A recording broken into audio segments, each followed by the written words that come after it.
Hey, YouTube.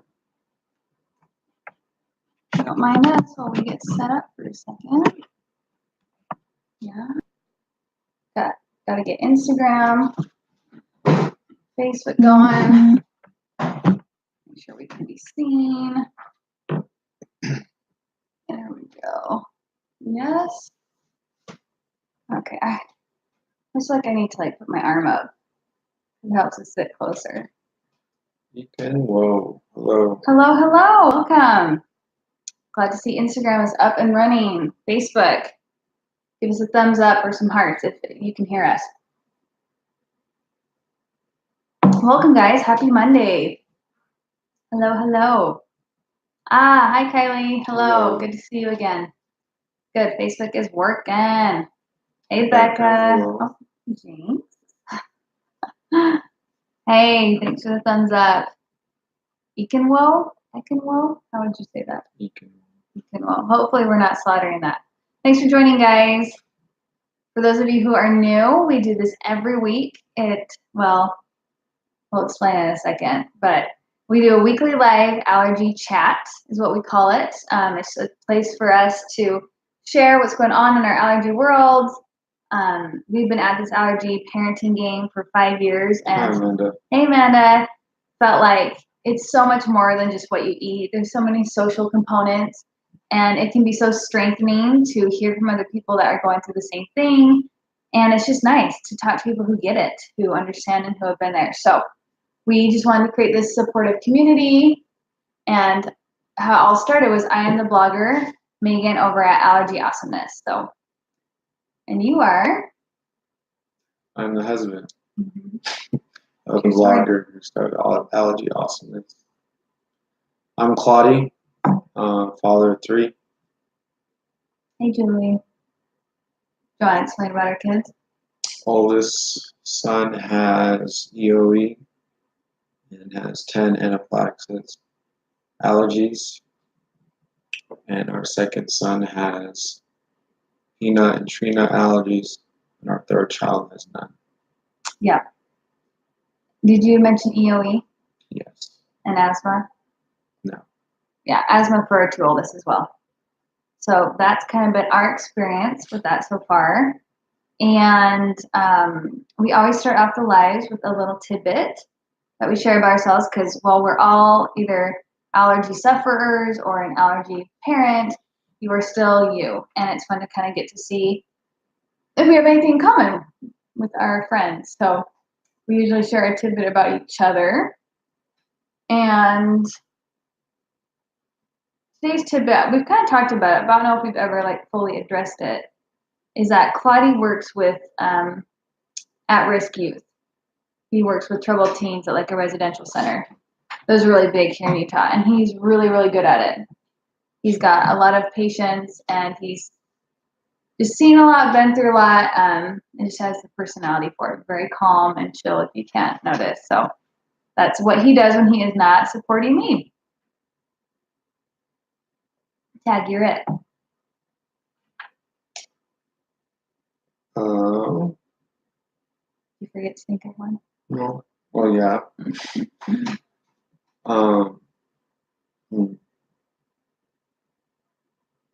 By the way, hey, Ann Paswald. Hey, Sarah Goff 3. Welcome, guys.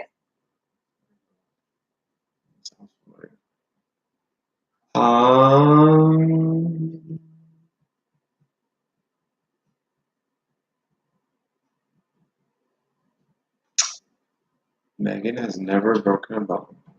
Not true. What bone False did you break? tidbit. My nose. Okay, she broke her nose, but she's not broken a leg. Knock on wood. Don't jinx me. That's a tidbit. Yes, that's true. That's true. Our oldest son broke his arm at 1, though, so he kind of made up for my lost time. Lost time? Yeah. Is that how hey, Patty. It's seen as? I guess. I don't know. I must have lost time, too. Yeah. Because I've never broken a bone. No, You're very lucky. I get nervous saying stuff like that. I'm like, luck has nothing to do with it. Maybe for you. I'm very clumsy, so I feel very fortunate that I've never Anywho, so what we start off with. Oh, Kylie's daughter just broke her arm. Sorry to hear that. That's unfortunate. Hopefully she was doing something fun and it wasn't. Yeah, a little worth it, maybe. The allergy-free couple. That's too bad. Sorry, Kylie. Hope she can do okay, especially starting school with probably a cast. Good luck with that. It can be a conversation starter though. There Get you everybody to go. sign it. There you go. All the cute boys. Swinging. That's pretty fun. Fell off the swing, I'm guessing. Oh, that's too bad. As if back to school time isn't stressful enough. Dealing with an ER visit probably, huh? She's doing great. She's a trooper as always. Good. I'm telling you, if you saw my one post earlier in the week, like I feel like EOE kids are such tough kids. They're such tough cookies. Hey, Miss Elaine B. So what we like to do on these lives is we like to kind of share what's been going on in our allergy world. And like Kylie just so wonderfully demonstrated, jump in, tell us what's been going on in your world, and then we can get to the topic of back to school tips. We touched this topic a little bit last week, but I just feel like there's so much more that can be covered. So be thinking of all your best back to school tips, especially that maybe you would give to newer allergy parents, things that you wish you would have known or that you've learned along the way. Because if you didn't see, speaking of school lunch topics, what did I just post live recently, Claudie? Back to school posts? Back to school lunches, tips, and ideas. So I would love for you guys to go look at that. And then if I put, like, I literally put what we will be packing, like what my son will actually eat, what's going to be going in our lunches. So if there's something that maybe your family does or that your kids like that you feel I didn't include, I would love for you to go comment and put it on the actual post, not just on social media. Because what that does is for any people that find the post after, they can have this nice comprehensive list all in one place. So do that for me if I forgot any, because I would love for it to be as thorough as possible. I obviously tried to put everything I could think of, but you never know. Yeah. So gosh, this week. Oh, so Amanda says, I'm reading Bugabees, which if you're not familiar, it's an allergy book. These bugs have different allergies. And she says she's reading in her daughter Vivian's school tomorrow and giving her class a chance to do a Q&A with Vivian and I. Nice. That is great. That's so good. Hey, Arnold's Originals.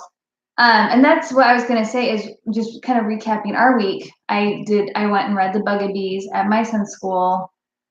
Was it Wednesday?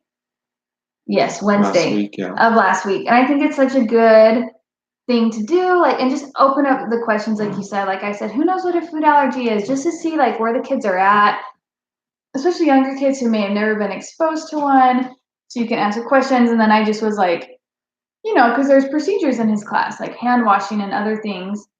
Hey, Yadira. Hi, Yadira. Just so they can kind of understand the why behind it. Like, we wash our hands to keep my son safe, and can you guys all look out for him?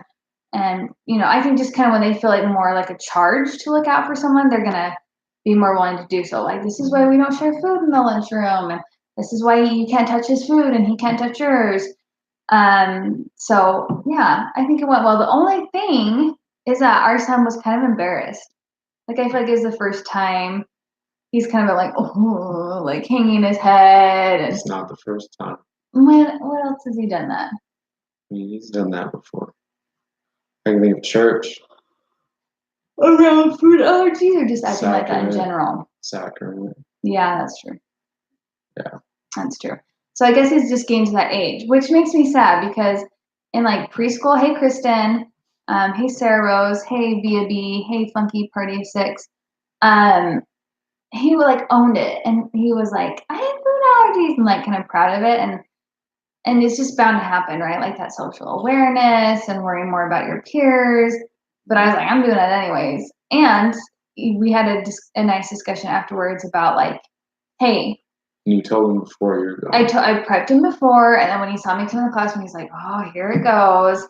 I didn't try and just spring it out of the blue. That's a good point. And then it's just like, hey, there's nothing to be, and I said this to the kids and him in the class. I said, everyone's bodies work different. Like, some people's eyes don't work very well, and so they need glasses to help them. And some people's legs don't work very well, and they need a wheelchair. And some people's bodies don't like certain foods. Like, you can't help what your body can or cannot do. And That doesn't make you more or less than someone, and it's nothing to be embarrassed about. Hi, Vivi. Hello. So yeah, I hope that helped. And then we had a nice discussion afterwards about like, you don't need to feel embarrassed. This is nothing to be embarrassed of. And I think it's just going to take a lot of discussions like that for it to sink in. We had a busy week though.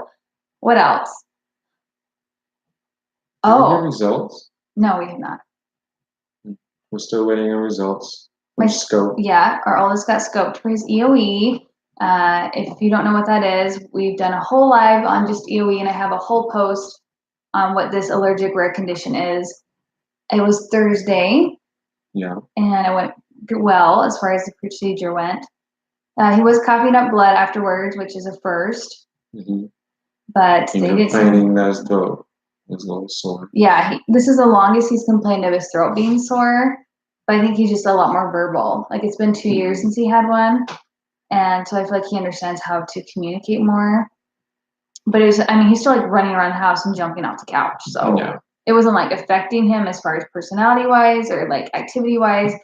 But he just said, oh, it kind of hurts when I swallow. So we tried to keep up on Tylenol. And after a few days, he seems fine. So we tested him and by tested, if you're only familiar with the traditional prick allergy testing, with EOE, after you pass prick testing, you have to eat it daily. Different doctors say for different times. We always try and do minimum of 3 weeks to see if it's caused any inflammation or other damage to your esophagus, because it needs that repeated exposure. Yes. So we did it. We kind of are risky, and we do it to multiple foods at once, which you can read about why in that post. Just Google "A Mother and Son's Journey Through EOE." And we did pinto beans, cucumber, spinach, and celery, because we could use some more greens in our life. I'm just dreaming of green smoothies, because he can't do kale either. So I think our only green vegetable up to this point has been broccoli and peas. Brussels sprouts. And Brussels sprouts. But not like the leafy stuff. So I'm really excited. So don't you worry. Follow me on Instagram. That'll probably be the first place because that's just my go-to. It's so easy to do Instagram stories, and I will be posting as soon as we get it. And I bet it'll be tomorrow, because our GI is on it. Like the minute he gets results, he calls us, and it's never been more than like 5 days. Granted, it was through the weekend, so we should make a bet.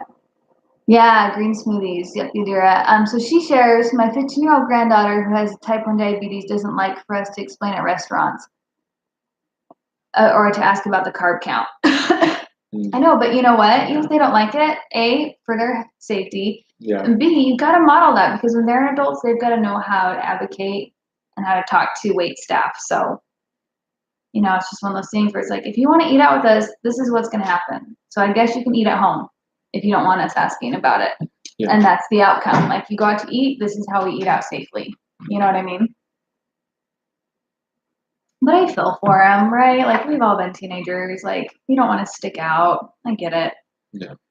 Oh, my goodness. A couple of other things happened this week. Right. Well, I shared on my Instagram stories. So our son, it's his first year eating at school. Do you remember this? And we've tried to role play and talk it through. Hey, JMM, lots of members. I can't read. And Yadira says for the type 1 diabetes, we carry our own scale and measuring cups. Interesting. Oh, nice. Hey, Jezity. So it was interesting because you go through like all the scenarios, because our son said he didn't want to sit at a special allergy table. He wanted to sit with his classmates. Yeah. And so we went over, like, he's not contact reactive, and he's always so careful. He's a very mature, responsible kid. So we went over different scenarios that could happen. If someone spills something on you, someone touches you, what to do. So he comes home, and I was just really surprised, because he was like, he was like really sweet, but really sad, but also showed that we have a lot to still work on. So he was like, Mom, I was really nervous because they served pizza at school today, and this kid wasn't paying attention. He was looking up at the ceiling and like moving his hands, and he was touching me.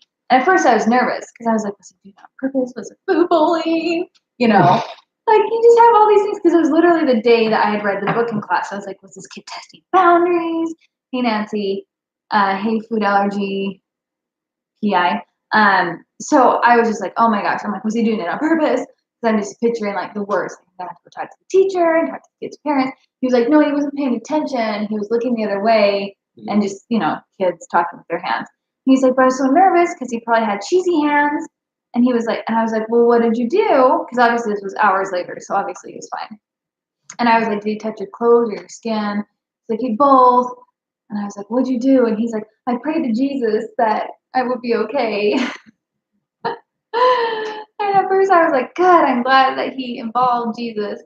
And I wish that he would have done something more than that. So we kind of had to have a discussion, and it's funny because you think you role play with kids and you think that you've explained it, but it just goes to show in the heat of the moment, there needs to be continual reinforcement, right? Yeah. So we went over different things he could have done. Like, that was really good. And you can always get it moving. He was like, but the table's full and I'm told to only sit at Mrs. Smith's table, and I'm like, well, if you find someone safe and say, excuse me, can I sit in between you? You can go find a lunchroom helper, an adult. Like, we went over different things. But I was like, oh, and that was only the second day of school. And I'm like, oh boy, here we go. The teacher has already done, she did s'mores one day, which we can't do the graham crackers, we can't do the chocolate. So I had to send a safe s'more. I think that was the second day too. I've had to send safe popcorn, and I'm going to send some safe crackers this week. So there's been quite a lot of treats. Now, that is in our 504 plan. I am okay with different treats being served. We've talked about this. We're okay with him, with his personality and how we feel. We feel like it's okay for different treats to be in the classroom as long as there are precautions taken. So we mandate that everything get wiped down with a bleach wipe afterwards, that hands are washed after the food is given if there's an unsafe treat. So we feel like there's precautions, but it's just been a lot. Like, getting used to the whole school routine again, packing lunches every day, having to pack up early. Yeah, having to, and I hate waking up early. And then having to pack these additional safe snacks that they're going to be doing. So it's felt like a lot this week. Does it feel like a lot to you? Yes, outside of all that, yeah. Yeah. It's been a lot. Why so many treats at school? Well, amen to that. Why is there always so much freaking food involved in today's society? Why are we sending him to school a treat? I know. Well, this is their reasoning. So he's in first grade, and so the teacher said, we find the first 2 weeks of school are really difficult because kids aren't used to being in class that long. So in the afternoon, we combine both classes and we do a special thing that has a treat at the end. So we'll talk about camping, and then we'll have s'mores, or we'll talk about, so that's kind of, she says, they need some kind of reward and some big activity in the afternoon to help them like power through and get used to this longer day. So I'm like, whatever. Whatever.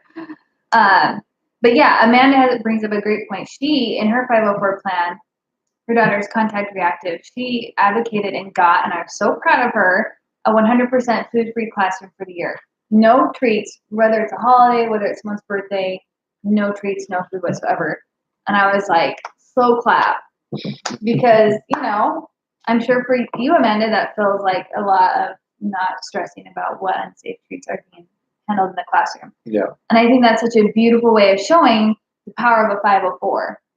And if you haven't read our post on a 504 or you have questions, you've got to look it up, because 504s can set in such good precedent, set in rules, set in stone that the school must abide by.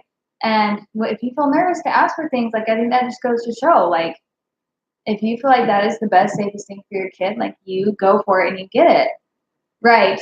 You're saying, wow, clap, clap. And hey, Elizabeth. So good for you, Amanda. I appreciate you saying that example.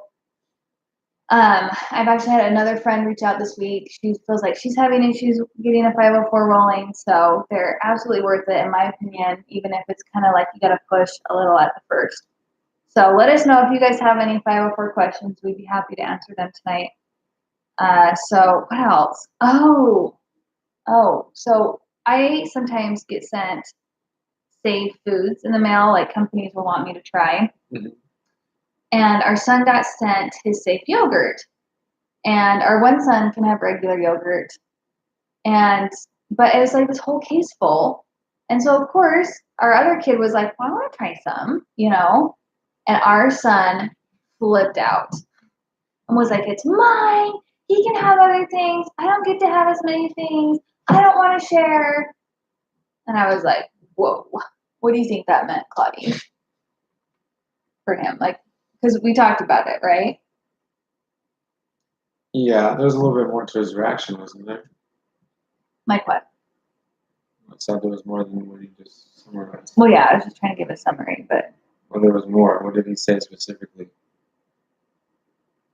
I can't remember details. But what does that mean? What do you mean? Yeah, like what do you think that meant? Why do you think he was acting like that? I think he feels that he doesn't get anything.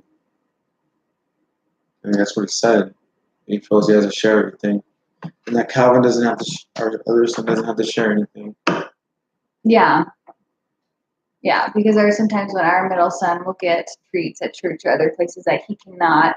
Well, that's what he mentioned. Share. He mentioned one time where our son got a treat for his birthday, and we didn't have our son share it. Because it was unsafe to share. And it was his birthday.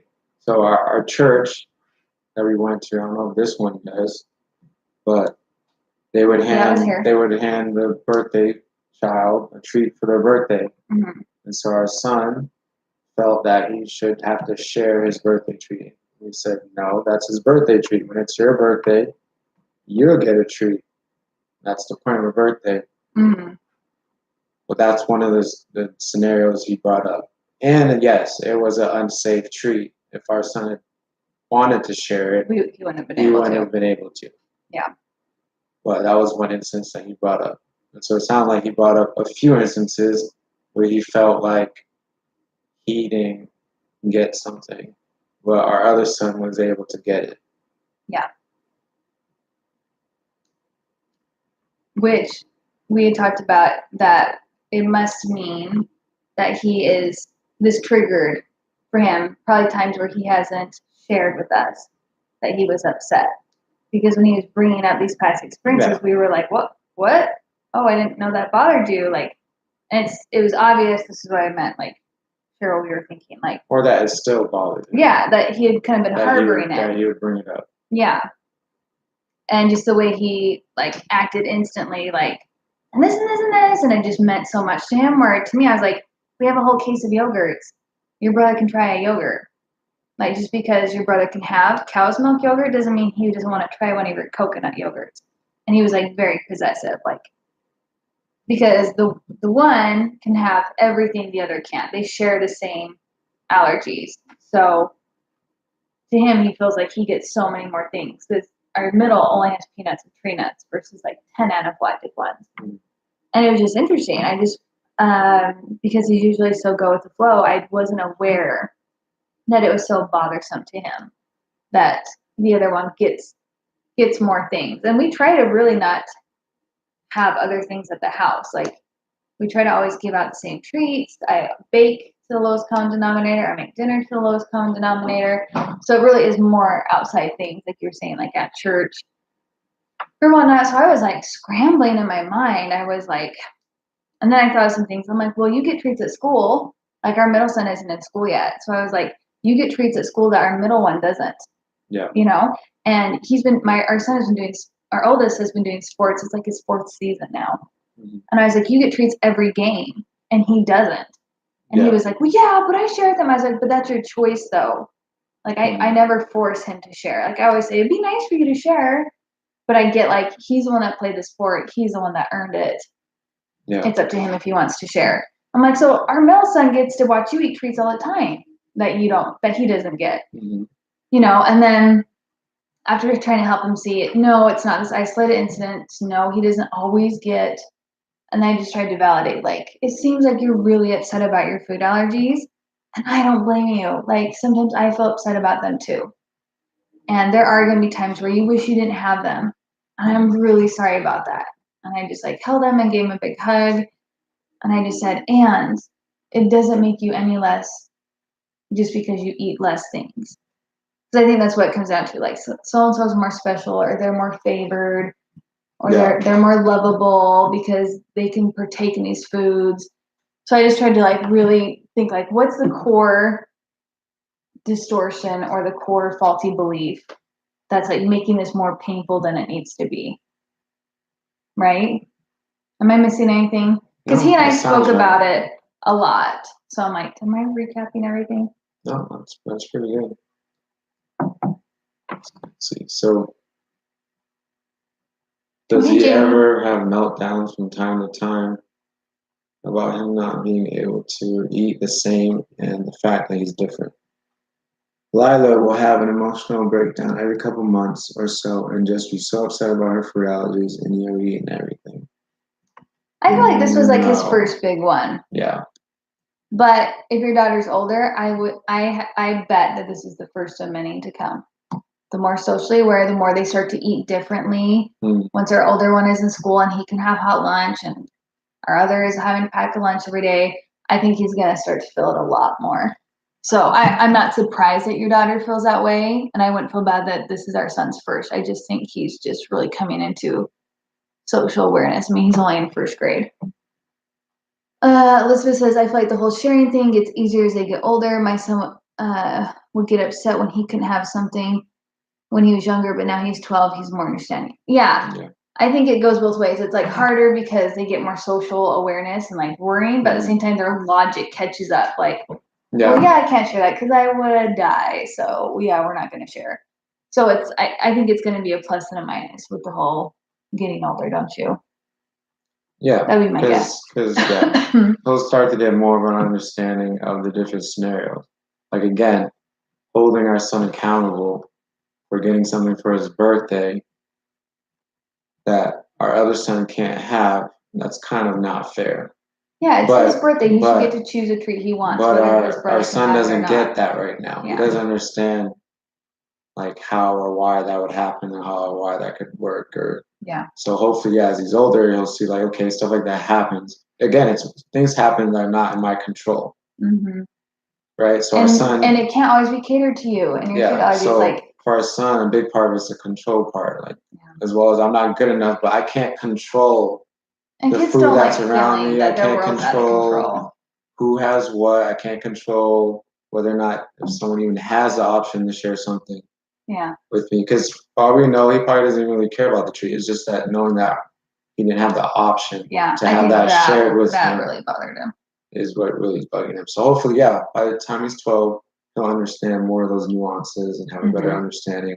And I think holding that boundary now of like, it's our middle son's birthday. He can choose what he wants because it's his birthday, whether you can have that or not. Like, we can't always cater to you. Like, because that would be unfair, I feel, to our middle son. Yeah, an expectation. Yeah, so, but I think that's why he was trying to control the situation. Like, I can control hoarding all these yogurts. Yeah. Like, this is how I gain control. And I still let our middle son have one. I was like, okay, I understand you're upset. And I tried to walk him through. And they were mailed to me. It's my name on the box. I choose to share with both of you. Because we try not to force our kids to share. We're just like, whose is it? And you can let them know that that's affecting you. Like, hey, I'd really like to play with. So we try and say, like, if it's over toys, we'll say, hey, I'd really like to play with that. And if the person's like, no, it's mine, I'm using it. We don't say, no, you have to share. Like, we want to teach people, like, you have choices and boundaries in your life, and you can set. If it's this child's toy, they got it for their birthday. But then we teach the other child to say, well, when you're done, can I have a turn? Because I'd really like to. And we try and leave it at that. And then usually I feel like our children are learning enough emotional intelligence that they see that the other child feels bad and they get sick of playing and they're like, sure, have a turn. But it's that they feel in control of sharing it and they don't feel that pressure or we're ripping it out of their hand to share and force that sharing. Because I just feel like that builds resentment, at least with the personality of our kids. So we try and do the same with food. Like I said, if our son is done with the soccer game and he's given a treat, I always said, that'd be really nice of you to share with your brother. He just sat here and watched your game. Sometimes he does, sometimes he doesn't. And if he doesn't, then when we get home, I'll give our middle son who didn't get one his own treat. I'll say, thanks for sitting through the game. Here's a treat. And then if our one son chooses to share, I really praise him. Like, wow, that's so thoughtful. That was so nice of you to share your treat. So, I feel like we try and delineate the choice and the responsibility in things other than just the food allergies. And we missed some comments. I think that's the last one on Instagram. So gotta love me first says it's a lifelong challenge helping the sweet littles and feel included when they stand out with their difference due to allergies. Yes. And I think it's Yes. also saying sometimes you won't be included, and that's okay, you know? And it's a learning moment because I could try to tell our children that this is the first of many opportunities where you're gonna feel different. Mm-hmm. Like it doesn't start or Whether it's end skin color. with food allergies. Like we've all been children. We know we have. I'm sure we can think of all those traumatic / whatever experiences where we felt different. And so he'll be better off for it if he can learn now how to deal with it than to have those pop up later and not be able to learn how to deal with it. Yeah. And that he's not alone, you know. And it doesn't have to be, well, there's starving kids in Africa. It's just the basic, you know, things like that there's people around him that feel different at times. Yeah. So to be sensitive to that. Well, and it's interesting because, like we mentioned, it was our son's 7th scope and 8th surgery because he also had to get his adenoids out. So, like sometimes when he's like nervous about things, I'll remind him of hard things he's gone through. I'm like, you have had 8 surgeries, and you are not even 8 years old. Like you can do anything. Like you are the toughest kid I know, and I feel like, you know, trying to say things like that, remind them of like these challenges that they're overcoming because of food allergies can give them like a shot of confidence. Like, yeah, I do hard things, you know? So did you get that one? Go ahead. So our oldest has 6 out of 8 of the top allergens. He's a 5.5-year-old and he's super understanding and has been great educating others about alternatives. That's wonderful. So that's great. Good for him. And good for you. I'm sure that came with a lot of teaching. And then Elizabeth, I feel like the whole sharing thing gets easier as they get older. Oh, you I already read read that. Sorry. So back to Kylie, we also try our best to keep things the same and fair, but it can definitely be hard since she's our only food allergy child kid. And yeah, we do the same. Like Megan mentioned, the common denominator. We try to make meals and have treats that both our children can have. But when it's out of the house, it's hard to control. And to be honest, like because our son loves to throw that around. He was throwing that around in his tantrum. He was like, it's not fair. It's not fair. He gets more things. And I try to not feed into that. I'm like, you're right. It isn't fair. And life sometimes isn't fair. And it sucks. And it feels really stinky when you feel like life is being unfair to you right now. And I'm sorry. And I just try and like validate it and not always, because I just feel like as a mom, whether it's sharing toys or sharing food, like you can be in the crazy house, always trying to make things fair with multiple kids. Like, and this is fair and that's not fair, and this is fair and that's not fair. And so I just try and be like, it's not fair. And sometimes life isn't fair, and I'm doing the best I can. And sometimes life is not going to be fair because you can't control everything. No, because as adults, is everything fair? Nope, sure isn't. Sure is not. Not at all. We would not have picked our child to have food allergies. Nope. So I can totally see both sides, but that's such a good opportunity to let them include and share since allergy kids sometimes feel left out. And letting him know that he's including so he wouldn't be left out would be a great conversation about including. Oh, for sure. For sure. In fact, so he's just starting his other season of soccer. We just moved cities, so it's like starting all over. So I had to send out the email again this week. There's so many allergy things of like, hey, coach, my son has food allergy. It'd be really awesome if you could stick to this list. And I give a nice long list with brands and everything, so it's very specific. So they're not wondering. So he doesn't feel left out, and so it can be safe for him after the game. And I said, you know, do you want me to contact the parents? Would you rather it comes from you? I've had different coaches on different things, and I thought it was really awesome. Props to them. I haven't even met them, but when she sent out the email sign up, she was like, please only bring these foods so this child can be included. So obviously, I agree, like always advocate for inclusion and then teach how to act and kind of not take it to a negative place and make it that they don't like you or they don't care about you because you're not included. Yeah. It's that maybe they don't understand or maybe they forgot or, you know. So I feel like you always fight for inclusion and then you have a plan B of how to emotionally handle it if inclusion doesn't happen. Yes. Did you say that explains our strategy? Yeah. So my Kylie, I don't know what T1D means. Hmm? T1D. I don't know. T word. My Kylie T1D at times cries and says, "Why me? It's hard. What do you say?" With a lump in my throat, I say, "My love, if I could trade places with you, I would." So my Kylie type 1 diabetes. Okay. Yeah, that's hard. It is hard. You know, it's yeah.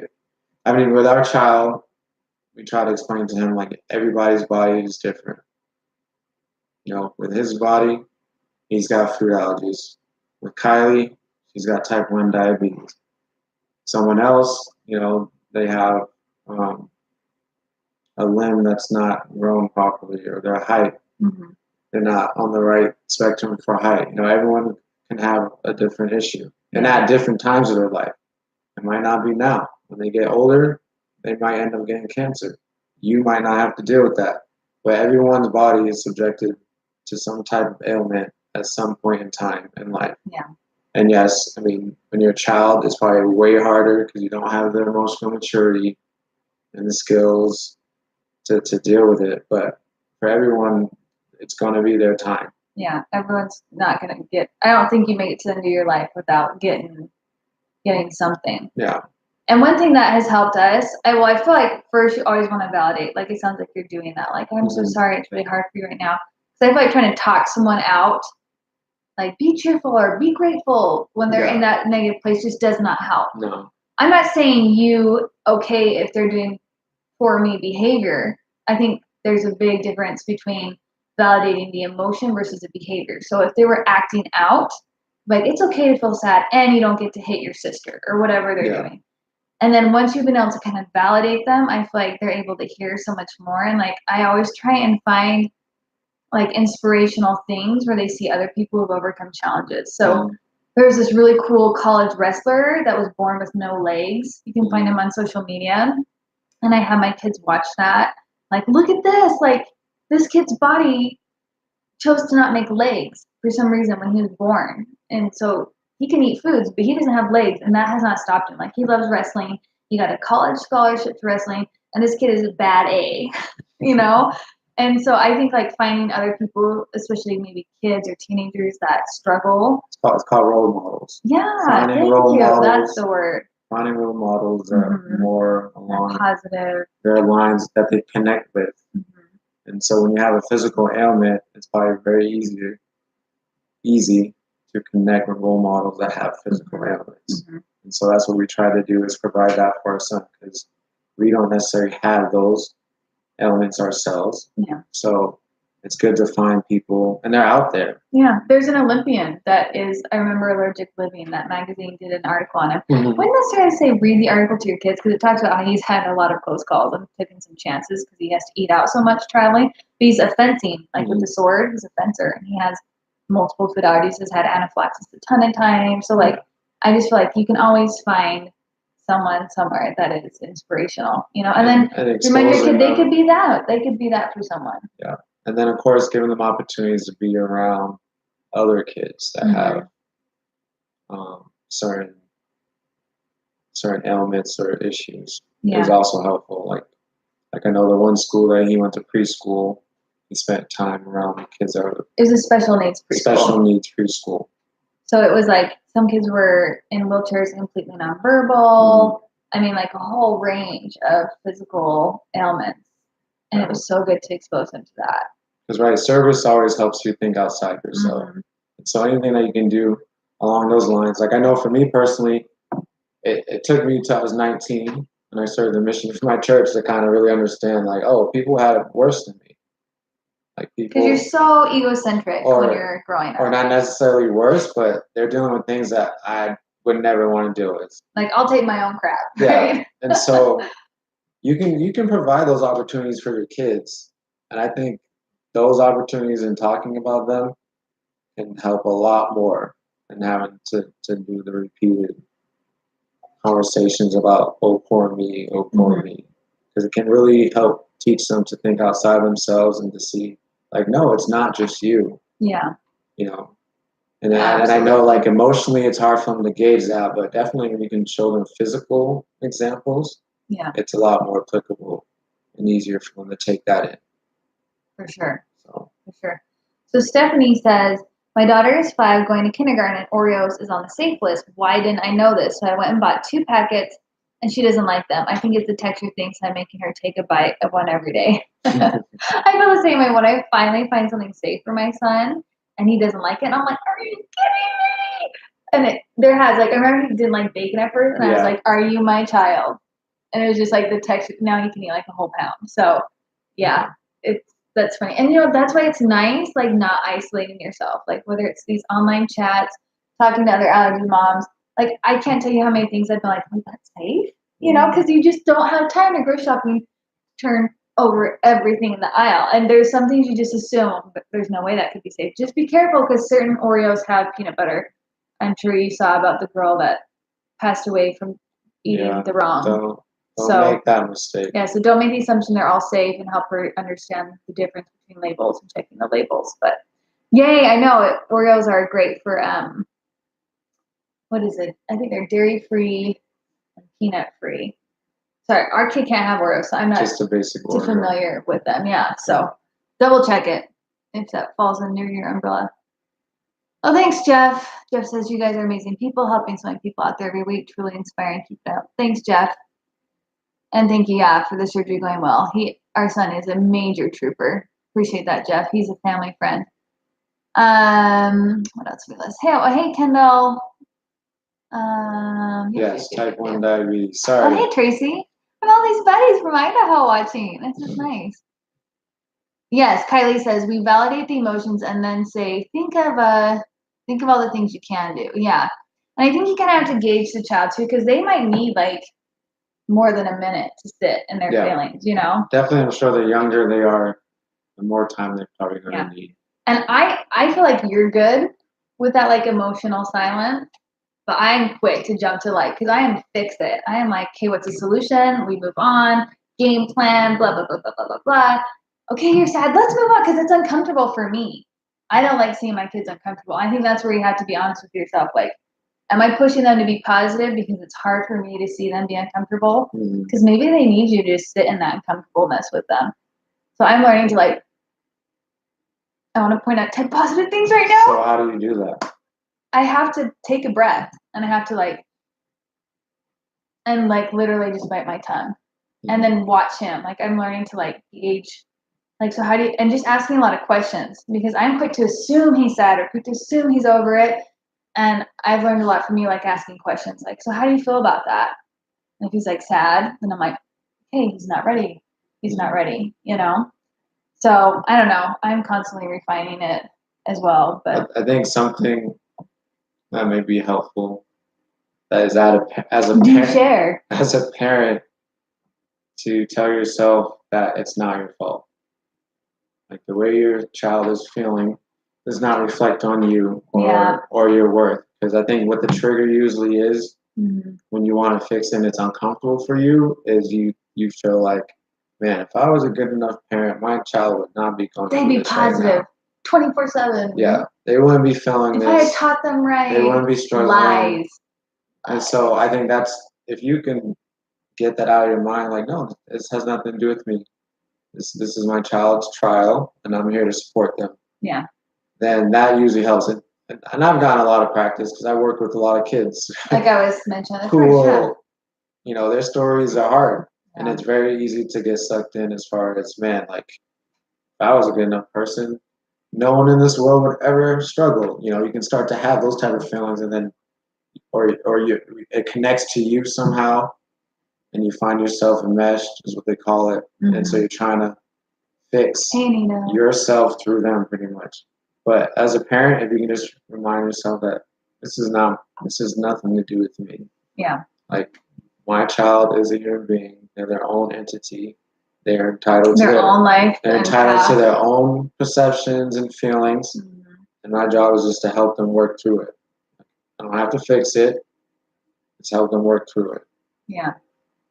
Because then you show them that they can do that and that they don't need someone to rush them through it or to fix things for them, because you're set them up for looking for people who will do that. Yeah. They won't know the difference of the person who genuinely is, what we call boundaried, who will boundary themselves and be like, okay, I'm here for you. That's your stuff. Has nothing to do with me. So I'm going to help you. I'm not going to rush in. Yeah, I'm not going to rescue you. I don't feel I'm not any looking for a hero. responsibility to rescue you or to save you or to prevent you from dealing with it. And so you want them to be able to see that, okay, the difference between someone who's going to support me versus someone who's going to fix all my problems. Yeah. And Kylie brings up a good point. Like, I'll sit there and cry with her, like that's meeting them in that space, like I think that's great. Yes, you do. Our type 1 diabetes is very different from type 2. My best friend has type 1. Hey, Cammie. Hey, Nita. Sorry for missing people. Hey, L and Hull. Hey, Amy. Hey, B. Azine. Oh. Hey, Kid Proof Food. Sorry, Instagram, Facebook. It's commenting a lot, so we're missing some of you. Soccer Bam Bam. Allergy Geek. We love all of you if we miss a name. I feel like there's something else I want to say about what you're saying, but about not taking responsibility for your children's emotions. Well, I want to bring up just a little side tangent along with that. I feel like I've talked to a lot of allergy parents, mostly moms, that like have this guilt that maybe like they did something. Like there will be these different studies that say maybe because you had antibiotics when or maybe because you didn't have a vaginal delivery, and it's all just like a shot in the dark. And you know what? Even if they were to come out and say it is because you had a C-section. Yeah. Well, first of all, none of my kids are C-sections, so that wouldn't even be true. But they're like, it would really increase your chances. Moms like just want to blame themselves for everything that's wrong with their kids. And it's like, maybe your child was meant to have this trial. Maybe because they're going to grow up and make a difference, or it'll make them more empathetic. Like, you just don't know. Like, you don't want to take everything away from your kids that is hard. I was just watching before we got on here. Hold on. And the question is, did you intentionally do that? Yeah, like even if it was that's what it really comes down to. Like, did you intentionally try to have your child, and who would? Yeah. So, yeah. That's such a waste of energy, like to sit and blame yourself. Like you gotta surrender that. Like, I am doing the best I can for my kid at the time that I knew. And it's a reminder of the vulnerability of being a human being. You just don't know everything. You can't do everything right. Yeah. Can't do everything perfect. You can't control. Saving for my kids' therapy fund now. You can't control how your kids are born. I know people want to talk about, well, one day we can choose what traits our kids have and all that. Like, we're just fiending for this sense of control and lack of vulnerability. But I think that's life. The reality is that's life. Yeah. And if it doesn't show up in one area, it's going to show up in another. So it's just better to deal with, you don't have control over everything, than trying to always search for how can I control everything. Yeah. Well, and what I like to kind of compare it to, and I don't know how you feel about this comparison, but like, I mean, when I look at a child that's blind, I don't look at the mom and be like, did you take antibiotics when you're pregnant? Like, I never think that about a mom whose child has something else. So I don't know why as food allergy moms we're like, it must be our fault. Like, I just right before this, I was watching the Andrea Bocelli. Am I saying right? The famous Bocelli, yes. Thank you. The famous opera singer. And I just think as a mom, like I was watching for the mom in the video and how hard that was for her to know like her son had this and what could she do to protect him from it. But it's like, what a beautiful gift he ended up being to the world with his gorgeous voice. And I'm sure like the hardships that he had have helped craft him into who he is. So like you can beat yourself up as a mom, but I just feel like we don't know the end from the beginning, and just please don't do that. That just reminded me because I hear that a lot from moms, and I'm like, it's not your fault. Don't think that. Like, no. It makes it worse than yourself. It really does. It really does. Hey, Pamela, Nicole. Hey, Pizza Frass. And it prevents you from being there for your child. Yeah, because you're so wrapped up in because again, when your child is coming to you emotionally and you're just stuck in this is my fault, you're not really in a supportive spot. Mm-hmm. Yeah, that's when the control comes, and you just like, okay, this is awkward because I feel it's my fault, so I don't want to deal with it. So let's fix this, so that you feel better and I don't feel bad. Yeah, is what tends to happen. Yeah. So I think let's do this. This will be our last question. Sorry we're running late, guys, but as always, it's been a great conversation. And just a reminder, with just how busy school is, and Claudie's working full time and taking his last semester of classes, and just the holidays are coming up. It's just gonna be crazy. So we are gonna just back off at least for the next semester. We'll see what it looks like at the new year. We have loved doing these weekly chats with you guys. It's been such a fun way to get to know you guys on a different level. We hope it's been helpful for you guys, but we're gonna go to only once a month. So instead of weekly, it'll be the first Monday of every month, which will still feel like every week because next Monday is the first Monday. And it'll actually be Labor Day. So I should probably do a poll if people still want on Labor Day. I feel like a lot of people don't go anywhere the Monday night of Labor Day because you've got school and work the next morning, but let me know if you want to do it. Maybe we should push it. I think you'll probably keep it because we want to get in the habit of doing it the first Monday of every month. What do you think? It'll be to be decided. Yes, we'll have an offline conversation. Is that what you're trying to say? Yep. Okay, so last question. People have actually. No, this one. Do your kids deal with anxiety and behavioral meltdowns where they release their fear in situations that aren't food related? I guess I'm not sure what you mean by release their fear. Meaning that because of their lack of control with food allergies, that they start having anxiety about lack of control in life in general. So it could show up in various ways, like going outside because I can get hurt. Okay. Like, you know, how people with anxiety tend to. She's liking it. You must be on the right. Yeah. That's my therapeutic background. Yes, it comes so in handy. I'm telling you, my best friend is a therapist, and Claudie's got a degree in, what is it, behavioral health? Behavioral science. Behavioral science, and it's like, I need these people in my life. Go make best friends with a therapist is basically what I'm saying. No,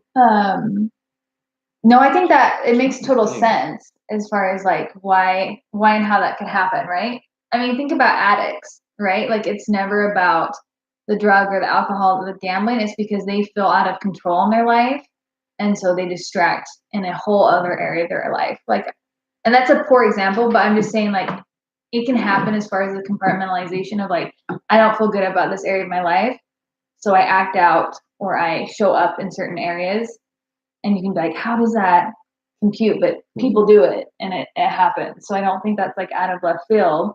I think that can be totally normal. Yeah, right? I don't think anything has strongly shown up. I know there's been times where I've been like, I need to keep watch on that. Mm-hmm. Like, for instance, with our son and the dog next door, he didn't want to go outside at all.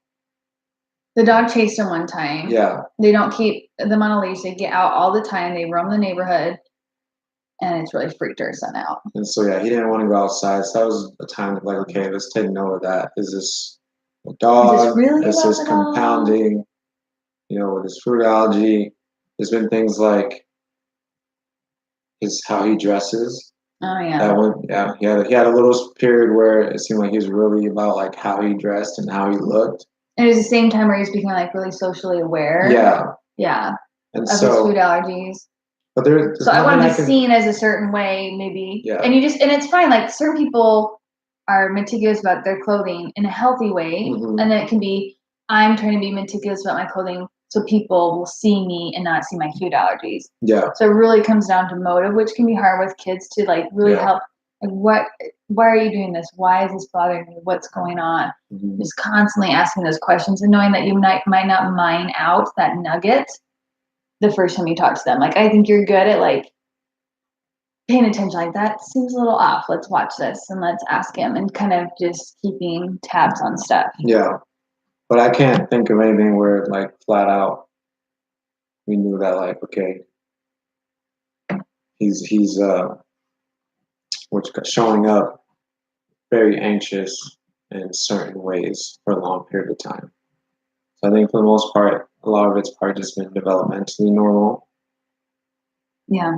But as well as, you know, we're trying to be very proactive to where it's not something that, you know, it's full-blown anxiety. Yeah. But well, and everyone's different too. you know, I do think people naturally have their own way of showing up. You know, as far as some people, anxiety might be something, depression might be something. You can have your own flavor, I think, of how you, what you run to. What you do when you feel life is not in control and you're trying to deal with it. And so, but nothing that we've noticed to where it's really been a red flag. Yeah. Would you say? Agreed. Yeah. Agreed. But this is why I love these lives and just fostering these discussions, because look, another allergy mom has already commented being like, mine does for sure. They diagnosed him with anxiety, but I feel it's in direct correlation with his allergies. He can't control his food, so he tries to control everything else. And that can happen. Thank you for sharing that, because that's what's nice is when you put yourself out there and you ask these questions, you're like, anyone else? And to hear like, oh yeah, my kid, like that's what makes these like lives so invaluable to me. So I feel like,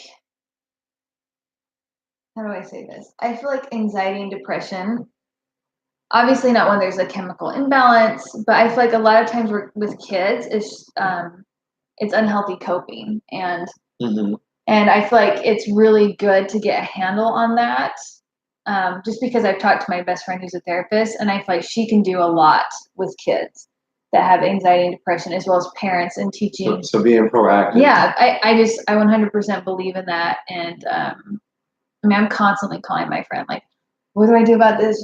Was this the appropriate response? Am I modeling this appropriately? You know, how do I role play this? How do I this, that, or the other? So, I mean, if you feel like she was saying, they use their chance to release their fear and anger and grief, like they are sad about their food allergies, but someone takes away their baby doll and they lose it in a way much bigger than they should have. It's not, you know, and so I feel like, yeah, if you're noticing behaviors like that, it can be hard as a parent to just know how to tackle that head on. And so I 100% feel like therapy and talking to people who can help with the behavior and reading into that is so helpful. So helpful, at least it is for us. She said, we see a child psychologist, it makes a big difference. I just wondered how other parents are dealing with it. That's great. That seems like you're being super proactive. Yeah. And yeah, for me, if I see our kids lose it in a big way, I know it's because they're triggered. And I think it's basically what you're trying to say is like something that happened to them, like the yogurt thing. I knew there was more to it. And that's why I started asking the questions. And that's when like the birthday treat came out and this came out and I don't want to have to share and he gets to eat more than I do. And so I think it's just getting your kids used to like mom and dad are going to probe and they're going to ask questions and why is that? Why do you feel that way? Because yeah, if you can find out what the core angst is about, I feel like, and address it. Yeah, I feel like speaking truth to it is what we call it. So to me, I felt like in that yogurt instance, it was, you know, our middle son is more special and more loved because he has more options. And you love feeding him more options. And so that's when you can say, okay, here's where this is incorrect, this thinking error. Yeah. And here's how I can help correct that thinking error by telling the truth. No, that's not the truth. Here's the truth. Yeah. You know, so validate first, find out what that faulty core belief is, and then speak the truth to it. It's really, really helpful. Yeah. For us when like those triggering moments happen. Did I miss anything? No, that's great. Okay. So just a reminder, go check out the school lunch post. Let me know if you pack anything else that we forgot. Tomorrow I've already got all ready to go. Woo, getting ahead. I've got this divine moist chocolate zucchini cake that we've been munching on all weekend. That will be live for a new recipe for you guys. And then join us next Monday for our first installment of our monthly lives. As always, you can give us topics that you would like to address. If not, we always come with our own. And we'll let you know about the results from our son's surgery. Is that anything else I'm forgetting? Okay, we love you guys. Thanks for spending time with us this Monday night. Hey, Shauna. Hey, MGG. 1, 2, 3, 4, 5. Do we miss anyone else? Yeah, Nicole and then Carlos. I think I said them. Yeah, I think I said them. All right. Good night, guys. Have a good Monday. Night. See ya.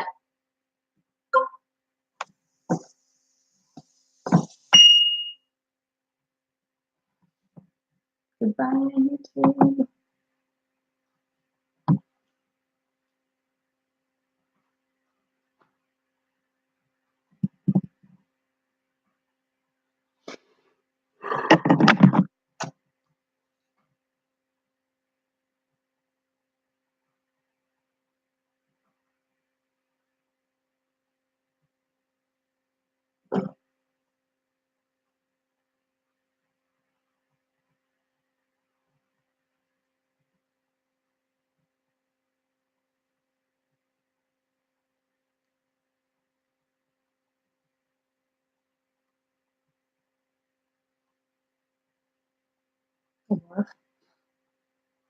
Okay, I like